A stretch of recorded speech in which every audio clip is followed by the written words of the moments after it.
I have to say, after listening to all your local talent, I don't know that there's that much I have to add to this discussion.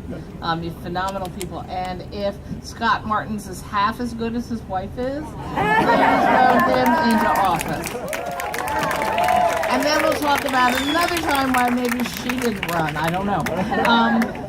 But I am here for Jen Metzger, and I am here for the men and women of New York State who need more people like Jen Metzger to be willing to run for office and to join me in the state Senate. And I say that because technically we're one Democratic vote away from being able to pass the Reproductive Health Act. But we're going to get more than one good additional senator. But Jen should absolutely be one of them.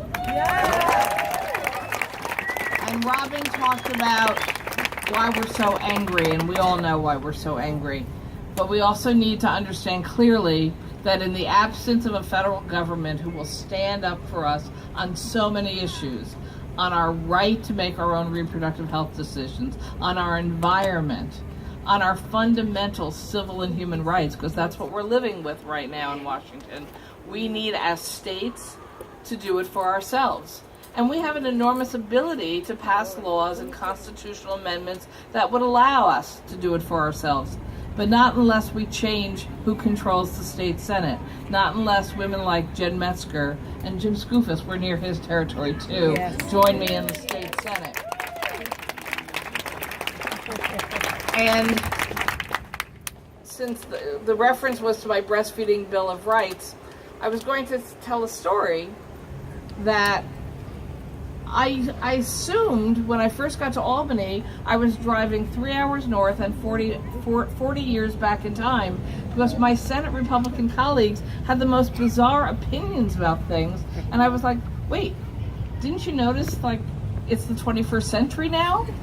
And then I actually started to get to know people who live all around the state and who live in all the districts represented by Republican senators completely out of touch with reality. And I realized it's not the voters. They don't even know what these guys are doing when they get up to Albany. So, true story. I needed Republicans to support my breastfeeding Bill of Rights. I went to sort of the dean of the Senate Republicans at the time. He was an upstate senator. And I said, I need you to sponsor my bill, because then all the other Senate Republican men will come on board. And he said, what is it for? I said, for breastfeeding and women's ability to feed their children wherever they are. And a few other items. And he goes, I don't think women breastfeed upstate. That's a New York City issue. I was like, excuse me? No, they breastfeed in your district too. I can prove it to you. How? I go, I know you have 3 daughters, all of whom are married with children. Can we call one of them? Any of them? No, I'm not calling my daughters. Let's call your wife. Will you call your wife with my sitting there? He said, okay, I'll call my wife. So, gets on the phone. He says, honey, this is Senator Liz Krueger from New York City. She doesn't know anything about upstate New York, and she wants to ask you a question. And I said, hi, Mrs. Volker. Is it true that women don't breastfeed in your part of New York State? And she said, what? I said, your husband doesn't think women breastfeed. She goes, I breastfed all 3 daughters. All 3 daughters breastfed their children. He knows nothing about babies. Absolutely nothing. And so she got on the phone. So she then says, I don't know about that bill, but you're going to sign on to it. And so, in fact, he said, all right, I will sponsor the bill with you. And then continuing the ridiculous story, 3 days later, he comes back to me, he goes, oh, I can't support that bill. I go, you told your wife you would. He goes, I read it. It has the word nipple in it. I go, well, that's in the definitions section of law. Jen will learn quickly the kinds of things you actually have to put in your bills. I guess it's a He goes, I can't pass a bill that has the word nipple. Exactly. So I said, well, how about if I write areola instead? He goes, what's that? I said nipple. He goes, oh, but I don't know that word. That will be fine. So we passed the breastfeeding Bill of Rights. So imagine people with those attitudes thinking they get to control whether you get birth control or not. What year Whether, was that? Sorry. pardon me? What year was that? That was around 2005. Yeah, not that long ago. Senator Dale Volcker, he's retired now.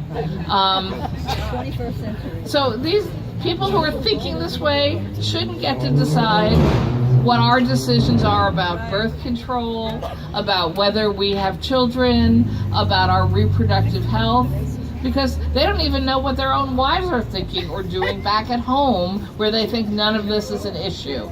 But this is a critical issue for New York State. And yes, I know that when Jen wins, she will join the bipartisan pro-choice legislative caucus, because I learned quickly that I needed to educate and broaden the discussion about why these issues were so important.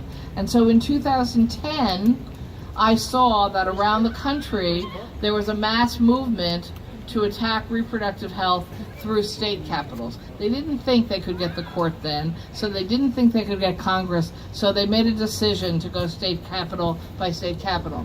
So I watched this and I said, well, we won't be the first state capital, but they'll come here too. So the best defense is a good offense. So I'm going to start a caucus of men and women, Republican and Democrat, who will focus on protecting our rights in reproductive health and hopefully help move us forward. And we haven't gotten forward yet because we need Jen Metzger to win. But, but we've watched, and I've done a lot of work with Robin and with Planned Parenthoods and other great reproductive health groups. We've watched as state capital by state capital has passed horrendous laws reversing fundamental rights we all think we have under Roe v. Wade. And those cases then go through courts where we think maybe a judge will say, that's in violation of Roe v. Wade, and strike it down. But guess what?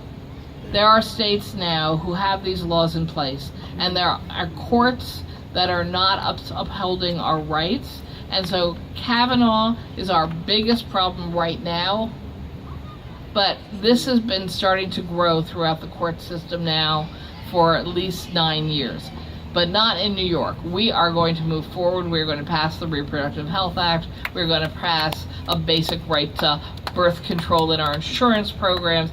Can you believe we're even having a debate about birth control in 2018? I'm always telling all my anti-choice colleagues, if you don't think you like abortion, you should be screaming for birth control at the top of your lungs 24/7. What the hell do you think we're talking about here? We're going to pass the Child Victims Act. I know this is a primarily focused on reproductive health, but where are we when in New York State, victims can still not get their day in court when they have been abused as a child by an adult in power? That is completely unacceptable. We are going to move forward with progressive environmental laws, which I know matters so much to everyone here. And the concept that I sit in a Republican majority Senate where they proudly say they're climate deniers.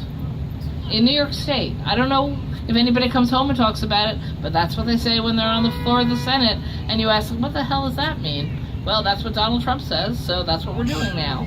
All right, so we need to take this district back by voting Jen Metzger in. We need to take the next surrounding districts back, Jim Skoufis, Pat Strong, Karen Smythe.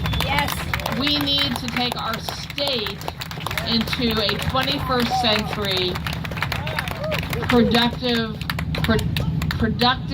progressive state that will actually play whack-a-mole with anything a federal government tries to take away from us or not forward on. I couldn't be more delighted to be here on behalf of Jen Metzger, and thank you all for doing everything you can to make sure that she joins me in the Senate. Thank you.